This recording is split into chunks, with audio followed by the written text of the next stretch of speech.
Bismillahirrahmanirrahim. Assalamualaikum warahmatullahi wabarakatuh. Selamat sore. Pada kesempatan ini, saya mewakili Universitas Airlangga yang telah melakukan penelitian berkolaborasi dengan Badan Intelijen Negara Republik Indonesia untuk mensupport daripada gugus tugas percepatan penanganan COVID di Indonesia, telah melakukan penelitian terkait dengan regimen kombinasi obat dan juga jenis stem cell yang punya efektivitas yang cukup bagus terhadap penanganan COVID-19 berdasarkan virus SARS-CoV-2 dengan isolat asli yang kita ambil dari Indonesia sendiri.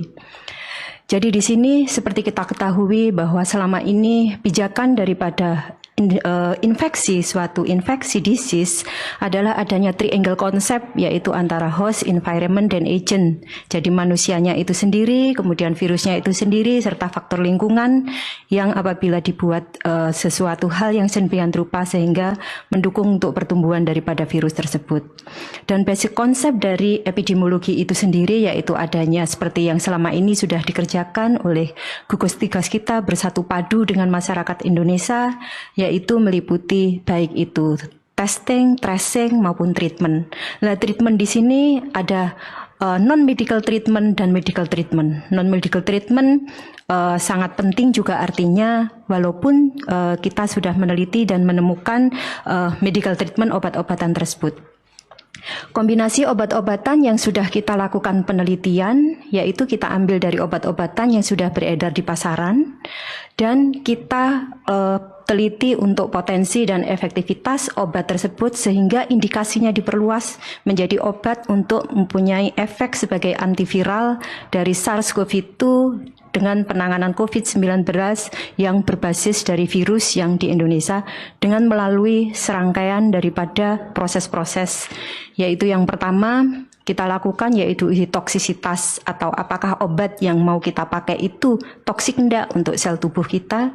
Kemudian yang kedua kita mengecek atau meneliti potensi daripada obat tersebut untuk membunuh daya killing terhadap virus SARS-CoV-2 tersebut. Kemudian yang ketiga, kita mengecek efektivitas, sampai seberapa lama efektivitas obat tersebut.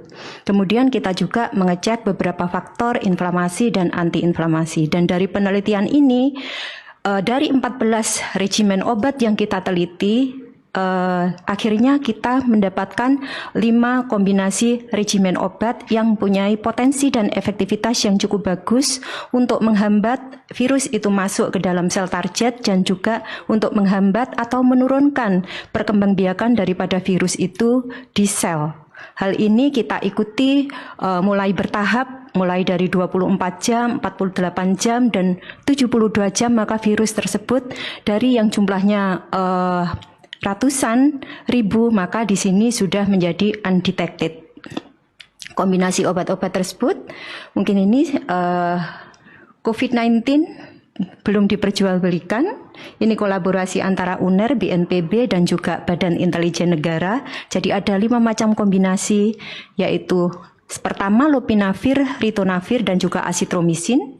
Kemudian yang kedua lopinavir, ritonavir, dan doxycycline. Yang ketiga lopinavir, ritonavir, clarithromycin. Yang keempat hidroksikloroquine dan juga asitromisin. Dan yang kelima kombinasi antara hidroksikloroquine dan doxycycline. Memang dari beberapa obat tersebut pernah dilakukan suatu penelitian tetapi dosisnya tunggal. Jadi kenapa di sini kita memilih regimen kombinasi? Karena yang pertama punya potensi dan efektivitas yang cukup bagus terhadap daya bunuh virus tersebut.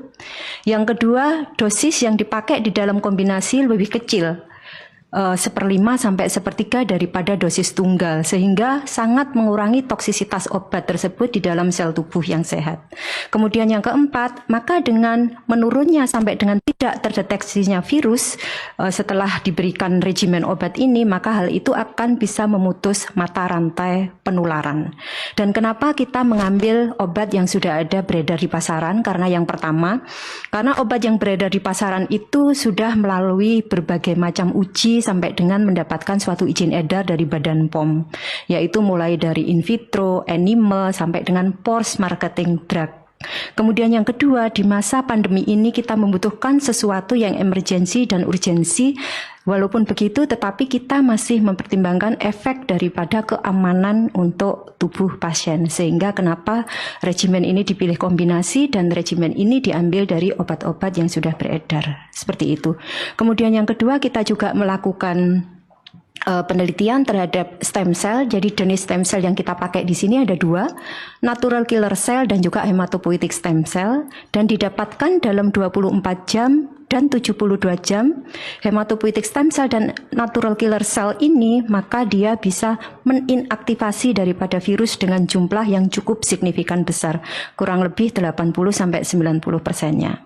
Dan itu bisa kita ambil dari darah dengan pembiakan. Kalau hematopoietic cell 3 sampai 4 hari, kalau natural killer cell 7 sampai dengan 14 hari. Dan ini bisa kita pakai dalam setting untuk preventif dan juga setting untuk kuratif. Jadi kalau setting untuk preventif, maka untuk natural killer cell bisa bertahan kurang lebih 4 bulan.